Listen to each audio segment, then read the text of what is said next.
Sidang sengketa hasil Pilkada Kabupaten Tasikmalaya di Mahkamah Konstitusi membahas status masa jabatan petahana Ade Sugianto. Perbedaan penafsiran ahli terkait aturan periodisasi jabatan menjadi poin krusial dalam persidangan. Disilakan duduk kembali. Persidangan perselisihan hasil pemilihan umum PHPU Kepala Daerah Kabupaten Tasikmalaya terus berlanjut di Mahkamah Konstitusi. Dalam sidang tersebut, Pembina Perkumpulan untuk Pemilu dan Demokrasi Perludem, Titi Anggraeni, menegaskan bahwa tidak memenuhi persyaratan dalam Pasal 7 Ayat 2 huruf N Undang-Undang Nomor 10 Tahun 2016 bisa berakibat pada diskualifikasi pasangan calon. Pernyataan tersebut disampaikan sebagai keterangan ahli yang dihadirkan oleh pemohon, yaitu pasangan calon nomor urut 2 Cecep Nurul Yakin dan Asep Sopari Al-Ayubi. Titi menjelaskan masa jabatan kepala daerah seharusnya dihitung berdasarkan lama jabatan yang dijalani secara nyata, baik sebagai kepala daerah definitif maupun penjabat sementara. Sistem pemilu yang dianut untuk pilkada adalah sistem pemilu single member plurality, di mana posisi perwakilan yang dipilih hanya ada satu jabatan yang diartikulasikan dalam satu pasangan calon. Satu pasangan calon tersebut dalam konsep sistem pemilu dinilai atau ditempatkan sebagai satu kursi atau satu posisi. Persyaratan untuk menjadi calon telah diatur dalam Pasal 7 Ayat 2 Undang-Undang Nomor 10 Tahun 2016. Ketentuan tersebut pernah diuji ke Mahkamah Konstitusi dan telah diputus oleh Mahkamah. Antara lain dengan putusan MK Nomor 3 Tahun 2023 dan putusan MK Nomor 129 Tahun 2024. Melalui perkara Nomor 3 Tahun 2023, pemohon mengajukan petitum dianggap dibacakan.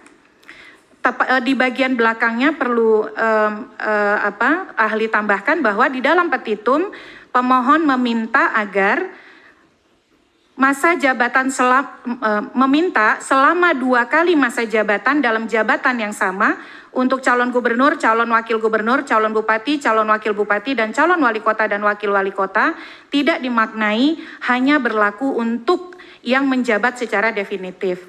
Atas petitum tersebut, Mahkamah dalam pertimbangan hukum putusan MK nomor 2 tahun 2023 menyatakan di Renvoy yang mulia keterangan tertulisnya ada typo. Dengan demikian, berdasarkan pertimbangan hukum dan amar putusan MK nomor 22 tahun 2009 yang kemudian dikuatkan dalam pertimbangan hukum putusan MK nomor 67 tahun 2020, makna kata menjabat dimaksud telah jelas dan tidak perlu dimaknai lain selain makna dimaksud dalam putusan tersebut. Dengan demikian, kata menjabat adalah masa jabatan yang dihitung putusan nomor 2 tahun 2023 yang menyatakan bahwa kata menjabat adalah masa jabatan yang dihitung satu periode, yaitu masa jabatan yang telah dijalani setengah atau lebih dari masa jabatan kepala daerah. Oleh karena itu, melalui putusan akuo, Mahkamah perlu menegaskan bahwa yang dimaksud dengan masa jabatan yang telah dijalani setengah atau lebih adalah sama dan tidak membedakan masa jabatan yang telah dijalani tersebut, baik yang menjabat secara definitif maupun penjabat sementara sebagaimana didalilkan oleh pemohon. Di sisi lain, ahli yang dihadirkan pihak terkait, I Gede Panca Astawa, memiliki pandangan berbeda. Menurutnya, masa jabatan kepala daerah dihitung sejak pelantikan, sesuai ketentuan Pasal 60 Undang-Undang Nomor 23 Tahun 2014. Perbedaan penafsiran ini menjadi pokok perdebatan dalam sidang. Pasangan calon nomor urut 3, Ade Sugianto dan Iip Miftahul Paos, selaku pihak terkait, memiliki versi perhitungan sendiri terkait masa jabatan Ade Sugianto sebagai petahana. Dalam ini Bapak UU Ruzanul Ulum sebagai Wakil Gubernur Jawa Barat mendampingi Gubernur terpilih Pak Ridwan Kamil dalam pilkada dalam pilkada pada saat itu. Nah, pasangan Ridwan Kamil dan UU Ruzanul Ulum dilantik sebagai Gubernur dan Wakil Gubernur pada tanggal 5 September. Dengan terpilih dan dilantiknya Pak UU Ruzanul Ulum sebagai Wakil Gubernur Jawa Barat, maka jabatan kepala daerah kosong. Jabatan kepala daerah mana? Tasikmalaya kosong. Yang kedua, pada tanggal 5 September 2018, memang Gubernur Jawa Barat menerbitkan formulir berita radiogram yang ditujukan kepada Wakil Bupati Tasikmalaya saat itu. Dalam ini pihak terkait. Yang pada pokoknya menyampaikan dalam hal pengisian jabatan Bupati belum dilakukan.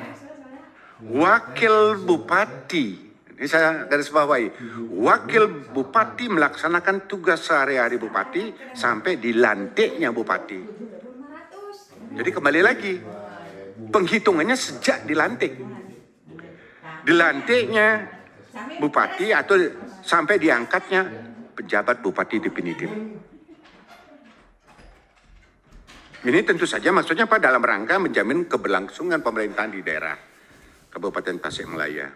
Yang ketiga, pada tanggal 5 Oktober 2018, Menteri Dalam Negeri menerbitkan keputusan Menteri Dalam Negeri nomor 131.32/8180 tahun 2018 tentang pemberhentian Bupati Tasikmalaya.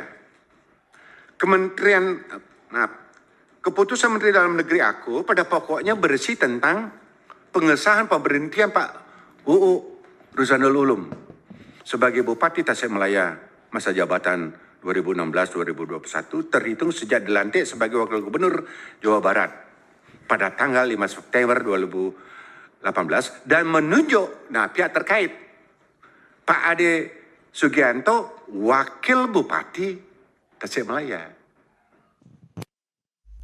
Sebelum terpilih kembali sebagai bupati pada Pilkada 2020, Ade Sugianto pernah menjabat Bupati Tasikmalaya.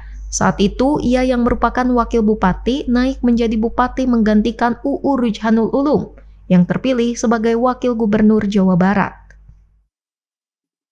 Persidangan ini masih berlanjut dengan fokus pada penentuan status masa jabatan Ade Sugianto yang akan menjadi dasar putusan Mahkamah Konstitusi terkait sah atau tidaknya kepesertaannya dalam Pilkada Tasikmalaya 2025. Fajar Rivaldi, Radar TV melaporkan.